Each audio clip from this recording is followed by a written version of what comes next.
Imagine this, you've been stood up on a blind date, sitting alone at a fancy restaurant, your heart heavy with disappointment. But then, just as you're about to leave, someone unexpected walks in. That's where our story begins.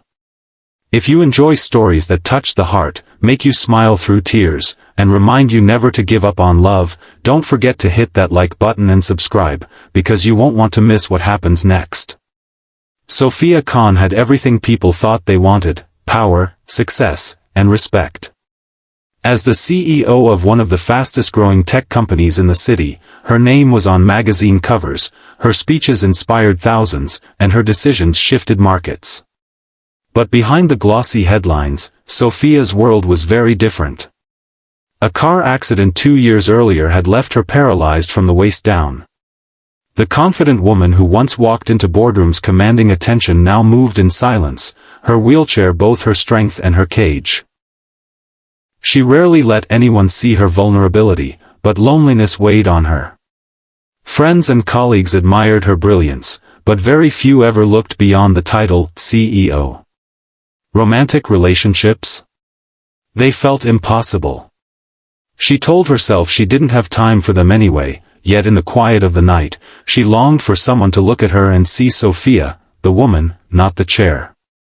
One evening, her best friend convinced her to try something unthinkable for her: go on a blind date. Sophia resisted at first, embarrassed at the thought of someone meeting her like this, but eventually agreed. So there she was, in a dimly lit restaurant, dressed elegantly in a navy silk dress that draped perfectly over her, makeup done, hair curled, hope hidden under layers of skepticism. She waited. 10 minutes passed, then 20, then 40. Each second dragged like a cruel reminder. Her date never showed. With a sigh, Sophia whispered to herself, "Of course. Why would he?" She reached for her clutch, ready to leave before the pity of the staff's glances crushed her spirit further, and then, it happened. The door swung open, and in walked a tall man with rough hands and grease-stained jeans, clearly out of place in a restaurant where chandeliers glistened and champagne glasses clinked. His eyes scanned the room nervously before they landed on her. He hesitated, then walked over. Hi. Are you Sophia?" he asked, rubbing the back of his neck, his voice warm yet uncertain. Sophia blinked, confused. "Yes, and you are?" "Daniel. Daniel Malik. I think I'm late. My boss asked me to fix a car that broke down right in front of the shop. Took longer than I thought." Sophia frowned. "Wait. You're my blind date?" Daniel chuckled awkwardly. "Honestly, I'm surprised myself. My sister set this up. Said I needed to meet someone who doesn't care about cars more than people." Sophia couldn't help it, her lips curved into the smallest smile she'd allowed herself in months. His honesty was disarming. She gestured toward the empty chair. "Well, you're late. But sit down." Their conversation started clumsy. He spoke about his small auto repair shop, the struggles of keeping it afloat, and his love for fixing things with his hands. She spoke about business, leadership, and the weight of responsibility. Normally, people gawked at her success, but Daniel didn't. He listened. He asked questions, not about her company, but about her. Hours passed unnoticed. For the first time in years, Sophia laughed. But just when she thought maybe, just maybe, this night was more than an accident, reality rushed back in. As they were leaving, Sophia tried to maneuver her wheelchair past a step near the restaurant door. Daniel instinctively bent to help, but she froze.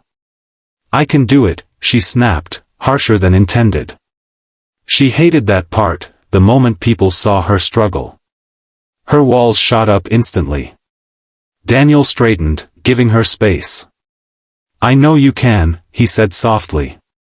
"But sometimes, even the strongest people deserve a hand."